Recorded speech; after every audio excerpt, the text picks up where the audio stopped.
नमस्कार मेरे प्रिय साथियों, मैं स्वागत करता हूं अपने यूट्यूब चैनल अमन जी के जीएस में। दोस्तों आज का जो हमारा टॉपिक रहने वाला है वो यूपी के इतिहास से रहने वाला है, यूपी के हिस्ट्री से क्वेश्चंस रहने वाले हैं, जो कि टोटल क्वेश्चंस जो है वो 40 रहने वाले हैं इस वीडियो में। तो दोस्तों आप इस 40 में से कितने का सही जवाब देते हैं आप हमें कमेंट करके बताइएगा। हम वीडियो को शुरू करने से पहले आपसे एक बात ये कहेंगे कि अभी तक आपने इस चैनल को सब्सक्राइब नहीं किया तो चैनल को सब्सक्राइब कर लीजिए। बेल आइकन को प्रेस कर लीजिए ताकि हमारा अगला आने वाला वीडियो आपको मिलता रहे। और इस वीडियो को आप लाइक कर लीजिए। चलिए हम शुरू करते हैं। देखते हैं हमारा पहला प्रश्न क्या दिया हुआ है। उत्तर प्रदेश के किस जिले में पक्का किला स्थित है जिसे धार के राजा ने बनवाया था? तो इसका सही जवाब हो जाएगा हाथरस में। कहाँ पे? हाथरस में स्थित है पक्का किला। ऑप्शन डी जो वो करेक्ट ऑप्शन हो जाएगा। आइए देखते हैं अब हमारा अगला प्रश्न क्या दिया हुआ है। कुषाण वंश के शासक जिनका नाम क्या था? कनिष्क था। कुषाण वंश के शासक कनिष्क की दूसरी राजधानी कौन सी थी? तो इसका सही जवाब हो जाएगा मथुरा थी। कुषाण वंश के शासक कनिष्क की जो दूसरी राजधानी थी वो मथुरा थी। ऑप्शन ए जो वो सही जवाब हो जाएगा। आइए देखते हैं अब हमारा अगला प्रश्न क्या दिया हुआ है। महात्मा बुद्ध ने अपने जीवन के सर्वाधिक उपदेश उत्तर प्रदेश के किस स्थान पर दिए थे? तो इसका सही जवाब हो जाएगा महात्मा गांधी ने अपने जीवन के सबसे ज़्यादा उपदेश, सर्वाधिक उपदेश जो है वो उत्तर प्रदेश के श्रावस्ती में दिए थे। कहाँ पे दिए थे? श्रावस्ती में दिए थे। ऑप्शन ए जो वो इसका सही जवाब हो जाएगा। आइए देखते हैं अब हमारा अगला प्रश्न क्या दिया हुआ है। 1857 के विद्रोह के दौरान कालपी जालौन में विद्रोहियों की मदद के लिए कौन पहुंचा था? तो इसका सही जवाब हो जाएगा तात्या टोपे और रानी लक्ष्मीबाई। ये दोनों लोग पहुंचे थे 1857 के विद्रोह के दौरान। ऑप्शन ए और बी जो है दोनों सही जवाब हो जाएगा, इसलिए इसका करेक्ट ऑप्शन जो है हो जाएगा वो उपयुक्त दोनों हो जाएगा। ऑप्शन सी जो है सही जवाब हो जाएगा। आइए देखते हैं हमारा अगला प्रश्न अब क्या दिया हुआ है। जैन धर्म के प्रसिद्ध तीर्थ स्थल हस्तिनापुर उत्तर प्रदेश के किस जिले में स्थित है? जैन धर्म के प्रसिद्ध तीर्थ स्थल हस्तिनापुर जो है वो उत्तर प्रदेश के किस जिले में स्थित है? तो इसका सही जवाब हो जाएगा मेरठ में स्थित है। कहाँ पे स्थित है? तो मेरठ में स्थित है। ऑप्शन ए जो वो सही जवाब हो जाएगा मेरठ। आइए देखते हैं अगला प्रश्न क्या दिया हुआ है। अकबर की प्रिय रानी जिनका नाम जोधाबाई था, तो जोधाबाई का महल फतेहपुर सीकरी में किस शैली में बना हुआ है? तो इसका सही जवाब हो जाएगा मिश्रित शैली में बना हुआ है। ऑप्शन डी जो वो करेक्ट ऑप्शन हो जाएगा। चलिए देखते हैं अब हमारा अगला प्रश्न क्या दिया हुआ है। उत्तर प्रदेश के किस स्थल से ताम्रपाषाणिक संस्कृति के साथ साथ गेरुवड़ी मृद भांड ओसीपी के साक्ष्य मिले हैं? तो इसका सही जवाब हो जाएगा सैपई इटावा के मिले हैं। कहाँ से मिले हैं? तो सैपई इटावा से मिले हैं। ऑप्शन डी जो वो करेक्ट ऑप्शन हो जाएगा। इटावा जिले से मिले हैं उत्तर प्रदेश के। चलिए देखते हैं अगला प्रश्न हमारा क्या दिया हुआ है। हर्षवर्धन के समय कन्नौज पर अधिकार के लिए त्रिपक्षीय संघर्ष किनके बीच हुआ था? तो हर्षवर्धन के समय कन्नौज पर अधिकार के लिए त्रिपक्षीय संघर्ष जो है वो पाल, प्रतिहार और राष्ट्रकूट इन तीन लोगों के बीच हुआ था। ऑप्शन ए जो है वो करेक्ट ऑप्शन हो जाएगा। पाल, प्रतिहार और राष्ट्रकूट के बीच हुआ था। आइए देखते हैं अगला प्रश्न हमारा क्या दिया हुआ है अब। प्रसिद्ध अकबरी दरवाजा उत्तर प्रदेश के किस शहर में स्थित है? तो जो प्रसिद्ध अकबरी दरवाजा है वो उत्तर प्रदेश के किस शहर में स्थित है? तो उत्तर प्रदेश के लखनऊ में स्थित है। कहाँ पे? उत्तर प्रदेश की राजधानी जो है लखनऊ में स्थित है। ऑप्शन बी जो वो सही जवाब हो जाएगा। आइए देखते हैं अगला प्रश्न हमारा क्या दिया हुआ है। असहयोग आंदोलन के दौरान गोरखपुर में हुई चौरी चौरा की घटना जो है वो किस तारीख को हुई थी? तो इसका सही जवाब हो जाएगा असहयोग आंदोलन के दौरान गोरखपुर में जो चौरी चौरा घटना हुई थी वो 4 फरवरी 1922 को हुई थी। कब हुई थी? 4 फरवरी 1922 को हुई थी। ऑप्शन सी जो वो करेक्ट ऑप्शन हो जाएगा। आइए देखते हैं अगला प्रश्न हमारा क्या दिया हुआ है। काशी हिंदू विश्वविद्यालय काशी हिंदू विश्वविद्यालय का शिलान्यास किसके हाथों में हुआ था? किसके हाथों के द्वारा हुआ था? तो पंडित मदन मोहन मालवीय के द्वारा हुआ था। ऑप्शन बी जो वो करेक्ट ऑप्शन हो जाएगा मदन मोहन मालवीय के द्वारा हुआ था। आइए देखते हैं अगला प्रश्न क्या दिया हुआ है। अवध के किस नवाब ने अंग्रेजों के साथ सहायक संधि की थी? तो अवध के किस नवाब ने अंग्रेजों के साथ सहायक संधि की थी? तो उनका नाम था सादत अली खान द्वितीय था। क्या नाम था? सादत अली खान द्वितीय था। ऑप्शन ए जो वो करेक्ट ऑप्शन हो जाएगा। चलिए देखते हैं अगला प्रश्न हमारा क्या दिया हुआ है। उत्तर प्रदेश के किस जिले में पिपराहवा स्थित है, जिसे बुद्ध का जन्म स्थान कपिलवस्तु माना जाता है? तो इसका सही जवाब हो जाएगा सिद्धार्थ नगर। ऑप्शन सी जो वो करेक्ट ऑप्शन हो जाएगा सिद्धार्थ नगर। आइए देखते हैं अगला प्रश्न हमारा क्या दिया हुआ है। अशोक का टोपरा स्तंभ दिल्ली कौन लेकर आया था या दिल्ली लेकर गया था? तो अशोक का जो टोपरा स्तंभ है वो दिल्ली फिरोज शाह तुगलक लेकर गया था। ऑप्शन डी जो वो करेक्ट ऑप्शन हो जाएगा। चलिए देखते हैं अगला प्रश्न हमारा क्या दिया हुआ है। चंदेलों की सांस्कृतिक राजधानी कौन सी थी? तो चंदेलों की जो सांस्कृतिक राजधानी थी वो कौन सी थी? तो वो खजुराहो थी। क्या थी? खजुराहो। ऑप्शन बी जो करेक्ट ऑप्शन हो जाएगा खजुराहो जो है चंदेल की सांस्कृतिक राजधानी थी। आइए देखते हैं अगला प्रश्न हमारा क्या दिया हुआ है। मोतीलाल नेहरू और सी आर दास ने स्वराज पार्टी की पहल बैठक कहाँ आयोजित की थी? तो प्रयागराज के स्वराज भवन में की थी। मोतीलाल नेहरू और सी आर दास ने स्वराज पार्टी की जो पहली बैठक आयोजित की थी वो प्रयागराज के स्वराज भवन में की थी। ऑप्शन ए जो वो करेक्ट ऑप्शन हो जाएगा। चलिए देखते हैं अगला प्रश्न हमारा क्या दिया हुआ है। जैन धर्म के 24वें तीर्थंकर जिनका नाम महावीर स्वामी था, उन्होंने अपना पहला उपदेश कहाँ दिया था? तो इसका सही जवाब हो जाएगा बिहार के राजगीर, जिसको राजगृही भी कहते हैं। बिहार के राजगीर में स्थित विपुलचल पर्वत पे किया था। कहाँ पे किया था?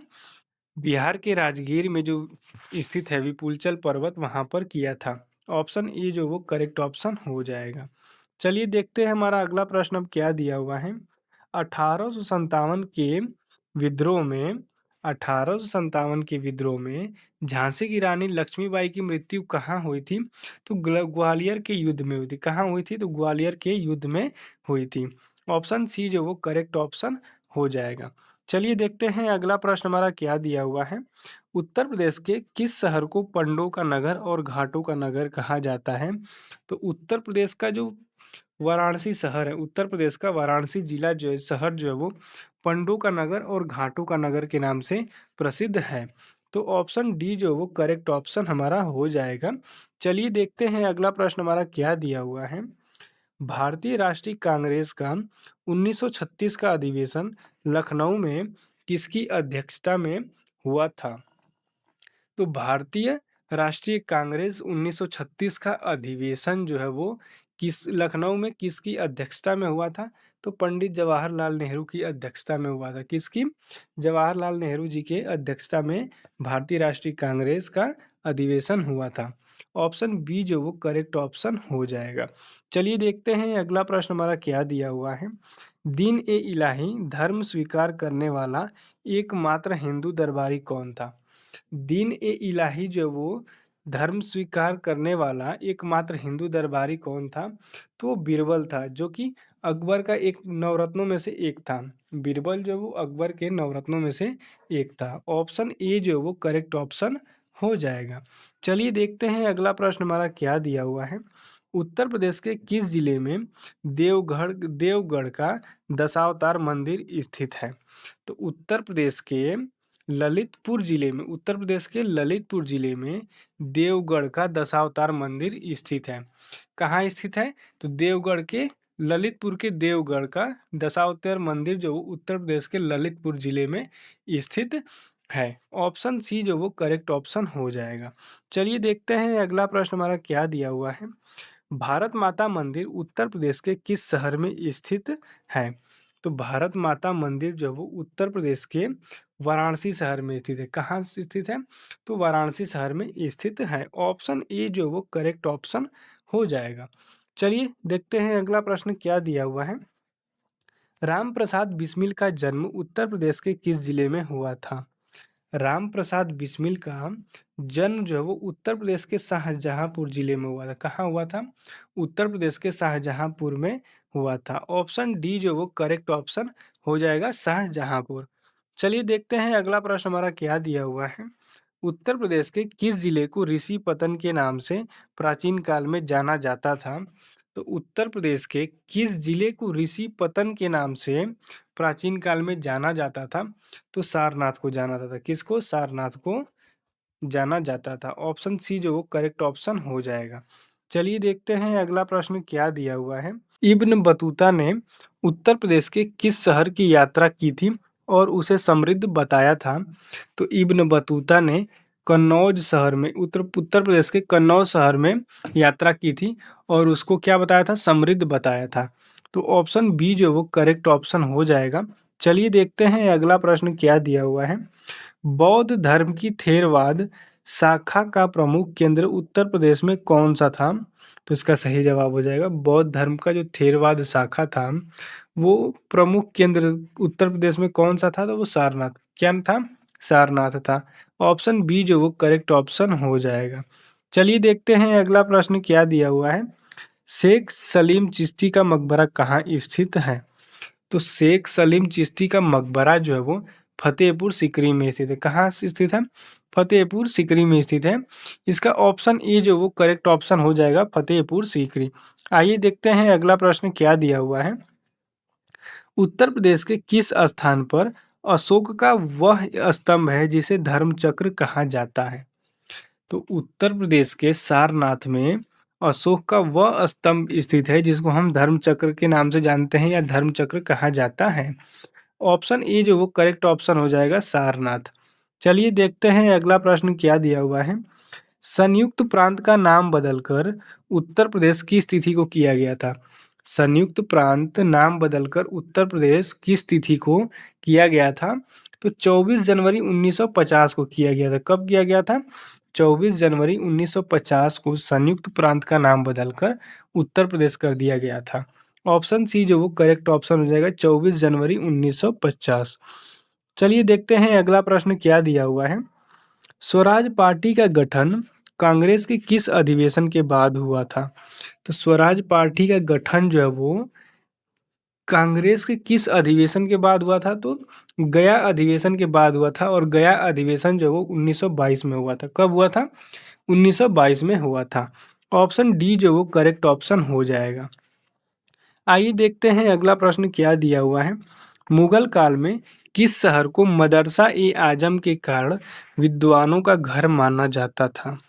तो मुगल काल में लखनऊ शहर को उत्तर प्रदेश के लखनऊ शहर को मदरसा ए आजम के कारण विद्वानों का घर माना जाता था।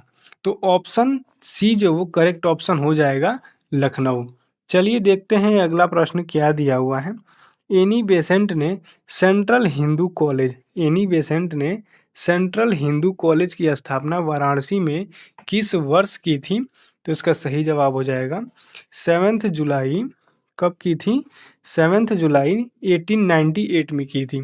यानी कि 7 जुलाई 1898 में एनी बेसेंट ने सेंट्रल हिंदू कॉलेज की स्थापना वाराणसी में की थी।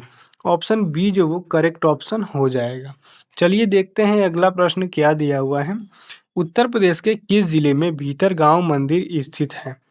तो उत्तर प्रदेश में कानपुर नगर जिले में भीतरगांव मंदिर स्थित है। ऑप्शन ए जो वो करेक्ट ऑप्शन हो जाएगा कानपुर। चलिए देखते हैं अगला प्रश्न क्या दिया हुआ है।